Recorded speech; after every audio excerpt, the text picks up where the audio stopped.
Did my child get born while I was on my trip? My son-in-law called with an easygoing tone, oblivious to the funeral that was about to happen. Yes, the child was safely born, I responded, being unexpectedly on the receiving end of my daughter's cell phone call. I heard him click his tongue in disappointment. Damn it. Please switch me to my wife. I'd like to talk to her directly. Your wife has passed away. What? Come to the funeral immediately. Don't joke around. That's too harsh, man. My son-in-law laughed off my words in disbelief. All of this is your fault. You must pay for it, I muttered under my breath and hung up the phone. My name is Mary, 58 years old. Just a few days ago, I had a daughter who was turning 30. Now she lies peacefully in a white coffin. I touch her cold cheek and whisper to her, Karen. But there's no response. As I look at her doll-like face, recent events replay in my mind. If only I had rushed to Karen sooner that time. Just thinking about it fills me with an unbearable regret, and tears overflow endlessly. 1 week ago, my daughter, who lives far away, called me with a worried voice. Mom, what do I do? I'm starting to feel contractions, and I'm so scared. It's your first time giving birth. It's only natural you'd be scared. I called the hospital and they told me to come in when the contractions are 10 minutes apart, but I'm alone and feeling vulnerable. Isn't your husband at work and your mother-in-law living with you? However, despite knowing the due date, my son-in-law and his mother had booked a trip abroad. You'll be fine with the midwife when you give birth. The two of them left my daughter alone as she started to have contractions. I was taken aback by their callousness. I advised my daughter to take a cab to the hospital if the pain got too severe, and immediately hopped in my car. It's strange that my usually lively daughter to sound so down. My house is about a 3-hour drive from where my daughter lives, but of course I got stuck in traffic and it ended up taking me 5 hours to get there. When I finally arrived at my daughter's house, it was already dark and the surroundings were pitch black. Yet there were no lights on in the house. Did she go to the hospital? Or surely not. Shaking off an ominous feeling, I opened the front door only to find my daughter collapsed there. In a panic, I cradled her in my arms, her clothes soaking wet, seemingly due to her water breaking, and the floor was drenched as well. Moreover, her face looked so haggard it was hard to believe she was in her last month of pregnancy. I called an ambulance as I tried to suppress my trembling hands. Once we arrived at the hospital and she regained consciousness, it was determined she couldn't give birth naturally, and she was taken to the operating room. Please, let both my daughter and her baby be okay, I prayed fervently outside the operating room. After a while, I heard a baby's cry, and the doctor emerged from behind the door, informing me, It's a healthy baby girl. Just as I breathed a sigh of relief, the doctor, with a stern face, uttered unthinkable words. Your daughter lost a lot of blood, and her strength has been severely depleted. We need to monitor her closely for a while. Please be prepared for the worst. What? No, that can't... My daughter, who had just been wheeled out of the operating room and into her hospital room, was utterly exhausted. My daughter was in such a state, with countless needles in her arms and an oxygen mask on her face. The joy of my granddaughter's birth was overshadowed by concern for my daughter, Karen. Perhaps to cheer us up, the nurse allowed Karen to hold her newborn daughter. Upon doing so, Karen opened her eyes slightly and smiled, and shed tears of joy, saying, I'm glad you were born safely. 2 days later, I was able to have a conversation with my daughter, who had regained a bit of strength. Sorry for causing you trouble, Mom. As long as you and the baby are safe, that's all that matters. I asked my husband if I could give birth at my parents' house, but he rejected the idea. I thought he'd at least cancel his trip. He's awful for leaving you in labor like that. Yeah, I might not be able to protect the baby if things stay like this. My daughter, seeming determined, asked me for a favor. That same day, I completed what she asked, and when I reported back, Karen, looking relieved, closed her eyes and fell back asleep. I wish she would recover. She's so pale. I prayed desperately over and over, but my hopes did not reach the heavens, and Karen's condition worsened day by day.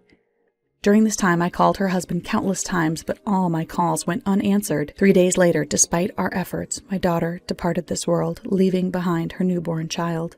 Karen's last words were heartbreaking. I'm sorry for being such a failure of a daughter.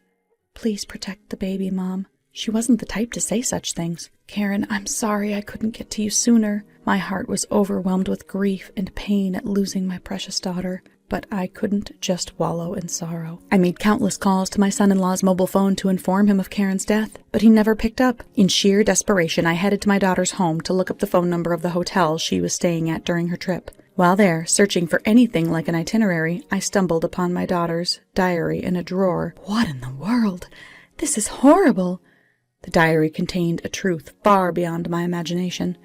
As I continued reading, I discovered the real meaning behind my daughter's words when she called herself a failure of a daughter. Overwhelmed with trembling hands and a heart that wouldn't stop shaking, I crouched down right there on the spot. I will never forgive them for causing my child such pain.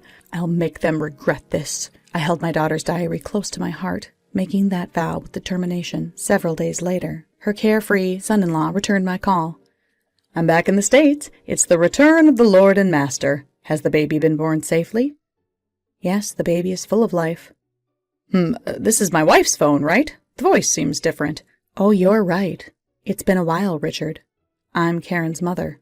Oh, it's my mother-in-law. You should have said so sooner. Hurry up and let me talk to Karen. I'm afraid I can't do that. Our daughter has passed away. What? It's your fault for leaving her alone when her labor started. She's dead? Don't joke around. The funeral is about to start. If you feel any remorse, come right now. I just informed him of the location of the funeral and immediately ended the call. He rang back immediately, but I didn't want him disturbing my farewell to my daughter, so I ignored him and turned off my phone. When the time came, the funeral was carried out solemnly. I'm so sorry, Karen. It must have been hard for you, and I'm sorry I didn't realize it sooner. Tears kept falling no matter how I tried to wipe them away. Next to me, I could see my husband biting his lip, keeping his head down, desperately holding back his tears. After the cremation, as I was carefully holding the small box with Karen's ashes, her husband and her mother-in-law finally arrived. They were shocked to see the sorrow-filled faces of those present. Furthermore, it seemed they had come straight from the airport. Her husband was wearing a Hawaiian shirt, and her mother-in-law had on a large-brimmed straw hat with her sunglasses still on. My husband's face turned into that of a demon's. What's with that disrespectful attire? Can't you at least dress appropriately for a funeral? Well, we had to hurry because of what you said. Before making any excuses, apologized to our daughter, sincerely. Then, her son-in-law, rather than breaking down in front of her portrait as I thought he would, let out a snort and chuckled.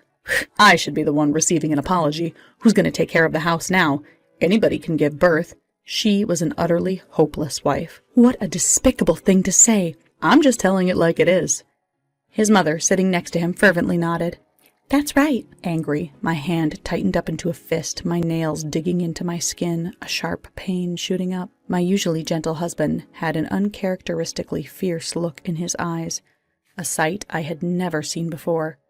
Yet he didn't seem bothered by it. So, did she have a girl? Yes. I knew it. If only you could have given me a boy to carry on the family name. You're just a useless, incompetent daughter-in-law. I gritted my teeth, suppressing the urge to lash out at him. I don't need the kid. Raise it yourselves. That was the plan from the start. Besides, you and Karen's divorce was already finalized. What? Divorce?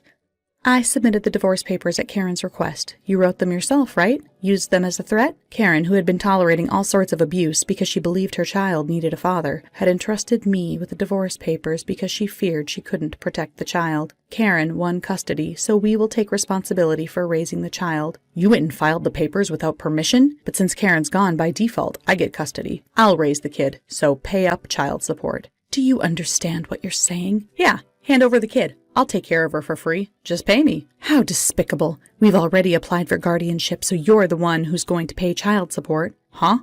You're greedier than I thought. But I have Karen's life insurance payout. I can afford to pay around $1,000. I was taken back by my son-in-law's words. It sounded like he had planned for Karen to pass away first. Wait, you mean? Everything went according to plan. Karen finally made herself useful, huh? Ha ha. So you deliberately left our daughter? Well, yeah. I was so shocked I nearly collapsed, but my husband caught me in the nick of time. Even he was shaking his shoulders in disbelief, whispering, I can't believe it. The relatives around us started to whisper and exchange glances. When I told my mother-in-law the baby was a girl, she yelled at me, You can't even give me a grandson. You're such a useless daughter-in-law. My husband told me, You're a total failure. A hopeless woman. Disgusting. I was really sad. But I thought they'd love the baby once she was born, so I have to endure it for now. I took my daughter's diary out from my bag and began to read. In the scorching midsummer sun, my mother-in-law made me go shopping. When I got back, she immediately made me pull weeds from the garden. She kept ordering me around, even making me redo dinner if she didn't like it. I don't know what to do. All the reasons for my daughter's exhaustion during her last month of pregnancy were written in the diary. How dare you take that without permission? You're nothing but a thief. And you made sure we couldn't contact her. Our daughter wanted to come home for the birth, but you made her give up and left her alone. She must have felt so helpless. I don't care about any of that. They seemed to show no sign of remorse, appearing completely oblivious to the depth of their sins. That's when a thunderous roar from my husband echoed across the room. Enough is enough. Our anger, as well as that of our relatives, was insatiable. We made them prostrate themselves right there on the spot. My son-in-law, finally realizing his situation, changed his attitude, as though flipping the palm of his hand. Okay, I get it. Just give me a break already. Oh, this isn't over. The president of the company you work for knows what you did to our daughter. You're likely to be fired. What? Why? The president and I are old classmates. It's a small world. And not just that, the neighbors know too. When I went to my daughter's house, a concerned neighbor had approached me. I told him about Karen's death and explained everything that had happened. Feel the weight of your sins and live the rest of your life in regret. There's no need to go that far. As they slumped in defeat, I relayed another important piece of information. Also, I am the beneficiary of my daughter's life insurance. What? Why is that? My son-in-law and his mother exchanged a look of utter shock. I found a piece of paper in my daughter's diary. It was a life insurance document. My daughter had changed the beneficiary to me without telling anyone. I bet it's a real bummer seeing all of your plans fall apart. Seriously, I was counting on that money. Also, I've already filed a report with the police for abandoning your responsibility to protect. It'll be quite troublesome since you've added the crime of leaving our daughter for the purpose of receiving the life insurance money. The police? Please, spare me! Forgive me! Pale and trembling, my son-in-law and his mother were prostrating themselves on the floor, but I had absolutely no intention of forgiving them. I will never forgive you. Experience the depths of that. Soon, a police car that one of our relatives had called had arrived. As they were being taken away, the two cried pitifully. Everyone present watched them with cold eyes. Afterward, I hired a lawyer to claim child support from my son-in-law and his mother. I am praying they will be severely punished for driving our daughter to death. Regardless of the crimes they're charged with, they'll never be able to live a peaceful life as they once did. The unemployed son-in-law and his mother, who will forever be pointed at by the neighbors. The baby my daughter gave birth to is now being raised by us. The life insurance money that was paid out will all be used for the baby's life. The sadness of losing my daughter will never disappear, but there are many moments when I feel saved just by seeing this child smile. From now on, I will shower this child with the love that my daughter was unable to express.